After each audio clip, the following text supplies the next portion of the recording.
Hey you guys, we are on to day 3, which means you are done with the super hard stuff. I'm so glad you stuck with it and you're still here with me because from here on out it gets so much fun. Now today we're talking about Lightroom. Lightroom is definitely a learning curve as well, but it's a fun one, and I think it's because it's kind of an immediate gratification thing. Like every single thing that you do in Lightroom, you can immediately see how it's affecting your image. So today is going to be easy because I am going to be recording my screen so you can watch as I talk you through every step of the way exactly how I do a basic edit on an image. And you can practice on your own images at the same time if you want to like watch 10 seconds and pause it and then do it on your own, and then watch 10 seconds and pause it and do it on your own. That is actually how I learned how to do Lightroom, was just watching videos like that. So hopefully this is not too complicated for you today. We're going to do things a little bit out of order today. I want you to take your photo first today. Before you finish this video, I want you to take your photo first because we are going to take it, instead of in JPEG form, which is usually what pictures are in, right? We're going to switch to RAW. RAW is a format that is only readable with certain viewers, and it has to be edited before it can be printed or put online. JPEG is a format that has had a basic edit done in camera and then is saved as a smaller but usable image. JPEG is a lot more convenient since you don't have to do any editing. However, you'll also lose a lot of data, which diminishes the amount of flexibility you have in editing later. When you shoot in RAW, you have the full image available to you without any edits or any lost data. This is useful because you can darken, lighten, brighten, sharpen, change your image a lot more than you can with a JPEG. Because the JPEG's already been edited, any of those changes you make are going to make it grainy or smaller or kind of mess with the colors. You have so much more flexibility with a RAW image. Now, I want you to keep in mind as you're shooting, a lot of people who start with RAW hate it because they're used to JPEGs coming straight out of the camera. Usually like the colors are more vibrant, the exposure is a little bit better, and it's maybe a little bit sharper, things like that. That's because a RAW image is going to be very flat, so it gives you complete control. So don't feel like your photography is getting worse because you shoot in JPEG. It's actually going to be getting better because you're going to edit it after you've shot the image. So today I want you to switch your camera into RAW mode.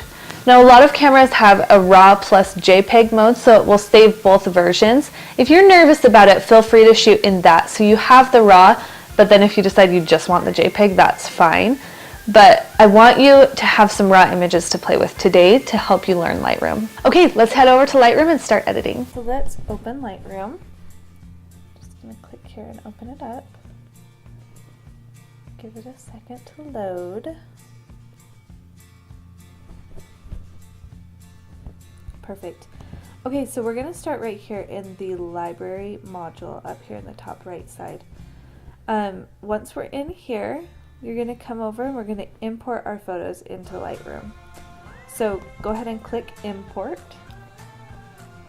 and then it's going to bring you here where you're going to select a source. So I'm going to go in and I'm going to find my folder with the photos in it that I want, and when I click on the folder, it's going to pull up this. Okay, so when I click on the folder that I need, I'm going to just make sure all of the photos are checked, that they are going to be imported, and then I'm going to click import. That's going to bring all of the photos right in here. Okay, and then we're going to go over to the develop module. The develop module is where we're going to actually be doing all the work. So I'm going to come here and I'm going to start on this photo. So I'm just clicking one of the photos down here at the bottom. All of my things that I need to work on to change the image are right here on the right hand side. Over here on the left hand side, this little screen is a preview box. So every time I'm thinking about changing something or want to change something, that's going to give me a preview of how it's going to turn out. So I'm starting with this image, which I purposely shot dark and really warm because I wanted to show you guys how much flexibility a RAW photo has. So when I start right here with exposure, and I'm going to bring my exposure up quite a bit. Now, when I've got proper exposure for my photo in the camera, I don't need to bring it up this much. But for this image, because it's kind of dark and I wanted to show you that, I am going to bring it up pretty high. So I'm going to bring up my exposure, and then next I'm going to bring up my contrast. Okay, once I have exposure and contrast up just a little bit, well, the contrast a little, exposure a lot, then I'm going to use this dropper. This is the white balance selector. What this is going to do is, as I hover over different portions of the photo, you can see in my box over here, it's going to tell me how that's going to change my white balance. So what I want to do is you want to find a white part of your photo, something in your photo that's white, and click on it. And that's going to automatically change the white balance of your photo. Now this is looking a little bit flat to me, so I'm going to go ahead and increase the temperature just a little. Not taking it all the way back to where it was. I'm still maintaining the really true white colors and the good skin tones. Those are what I'm looking for. So I'm going to do that. That looks pretty good to me.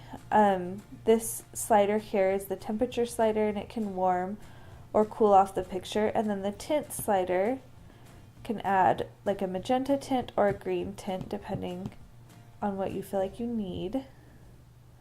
And then I'm just going to put it back where it was.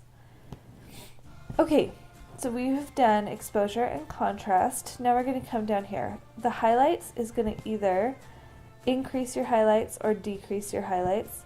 In this particular image, I'm not going to do anything because I don't have a really bright image. But if you have a really bright, like blown out white spot, this is where you're going to want to bring those highlights down to make them less bright. Then I'm going to go here to shadows, and I'm going to pull this down.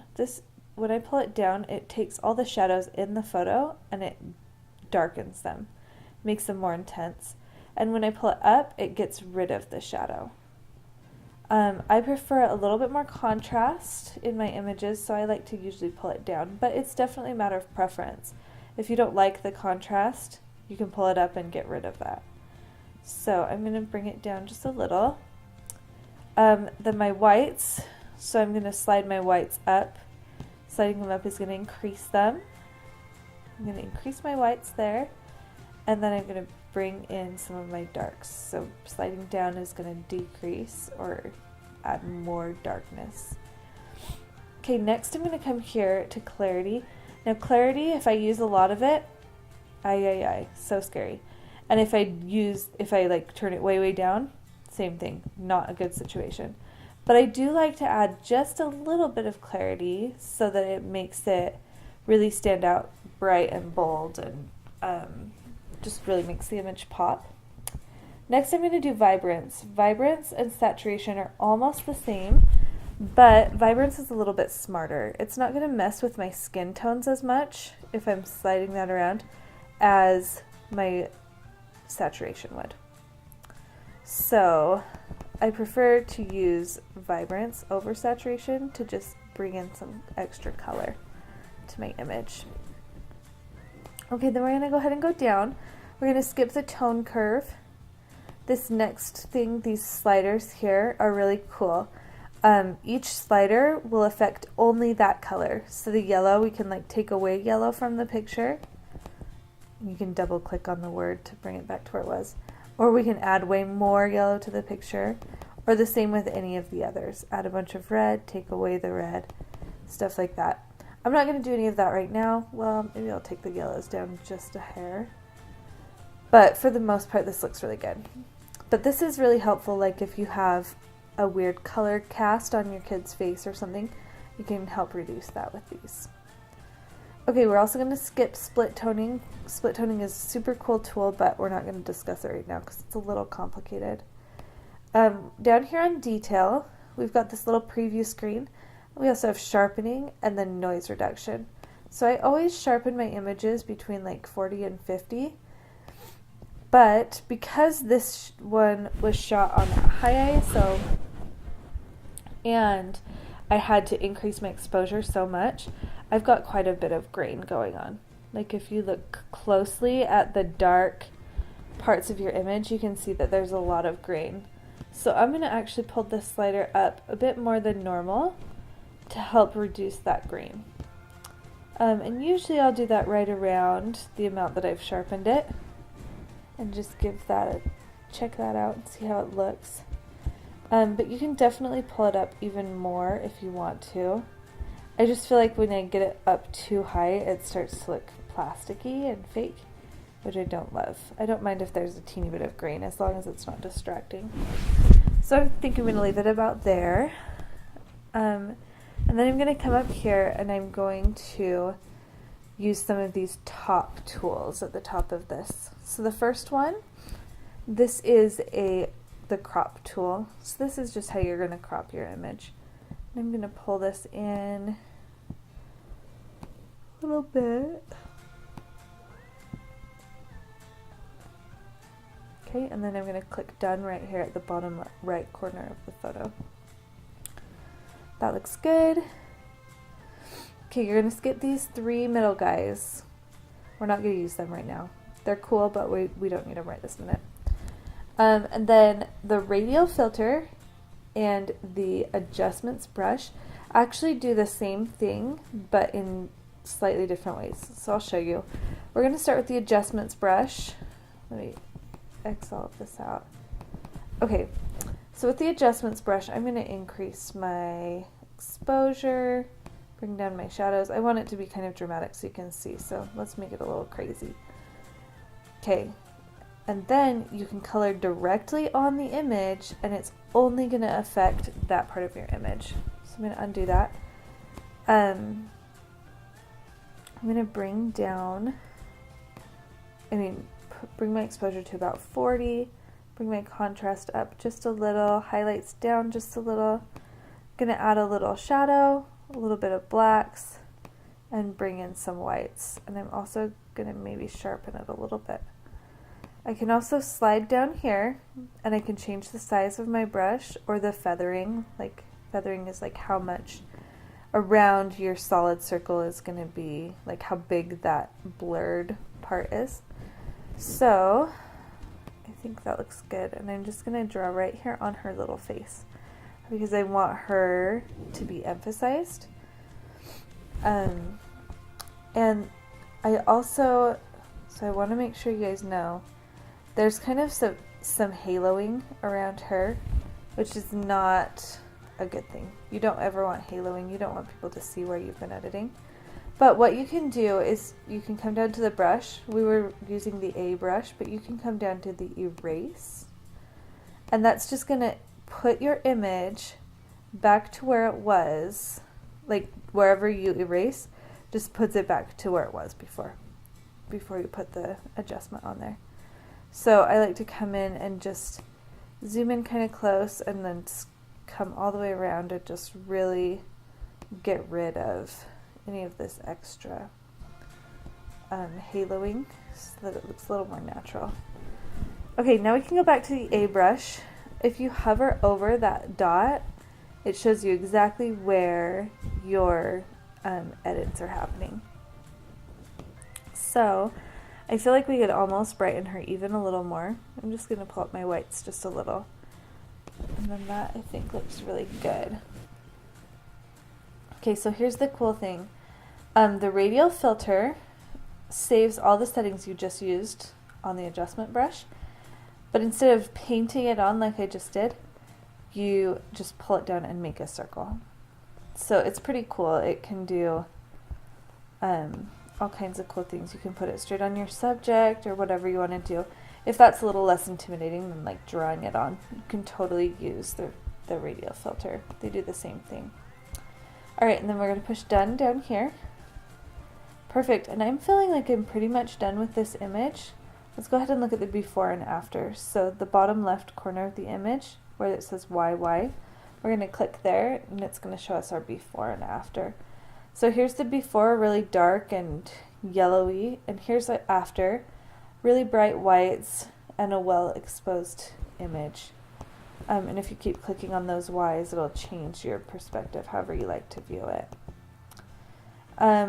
When you're done looking at your before and after, you just click on this single box, or this box inside of a box, and it'll put you back to your regular screen. Okay, so now here's where it gets really cool. Well, another thing that's really cool. I can come right here to the bottom left side and click copy. And then it's got all these things that I can check or not check. White balance, colors, crops, all these different things. I'm going to push copy to everything. And then I'm going to come click on this next image, which was shot in the same room at the same time. And I didn't adjust my camera settings at all. And I'm going to paste it. So you can see that really helped with my coloring. I'm going to click on the adjustment brush and find that dot, because we did copy that over. And then I'm going to delete that because that was a little distracting. And then push done. Alright, I'm going to come up here to photo, and then I'm going to rotate it so that it's the right direction. Perfect. But all in all, I feel like this shot actually looks really good. I could use the radial or the adjustment brush and just kind of brush on her face so that she stands out a little bit more. And then other than that, actually I think she's a little too bright. Let's get rid of some of those whites. Okay. And then other than that, I think that looks really good. So what you're going to do, now that we've got those two photos edited, we're going to come over here to library, and you're going to highlight both of those two pictures. You can do it here or up here. And then you're going to come over here to export down at this bottom left corner. Now the reason that we export instead of save is because you don't want to save the raw image with all your edits. You want that to stay full of as much data as it can have. So you're going to export this, meaning you're just going to change it into a JPEG as you're saving it out. So click on export, and it's going to give you this pop-up window that has a bunch of options. So I always like to pick the location. You can click here and click choose. I'm just going to leave it to my desktop now so I can find it. And then file naming, I always like to click rename to, and then come in here and choose custom name dash sequence. The reason that I'm going to do that is because I'm going to change the name of this. So I'm going to say Greta Crib February. And then I'm going to come to the start number and I'm going to put 1. But because I've highlighted more than one, it's going to name them all Greta Crib Feb dash, and then the first one's going to be 1, and the next one's going to be dash 2. And you can do that with a whole bunch of images. So I'll do it like for a wedding, and I'll have like 300 that I'm saving out at a time. And I'll just tell what number I want to start with, whether it's 1 or 30 or 426, it doesn't matter. And it'll just continue counting up from there. So it gives your images a cohesive title, which I really like. And then you're going to go to File Settings, make sure you're in JPEG, your color space is sRGB, and your quality is at 100. And then you're going to click Export. Right up here in the left corner, you're going to see this bar, and you'll be able to watch as it exports. It doesn't usually take very long, maybe 20 or 30 seconds. Give it just a minute. Oh, and it's already about done. And it's finished. So if I minimize this and come over here, I can see my images right here. Good to go.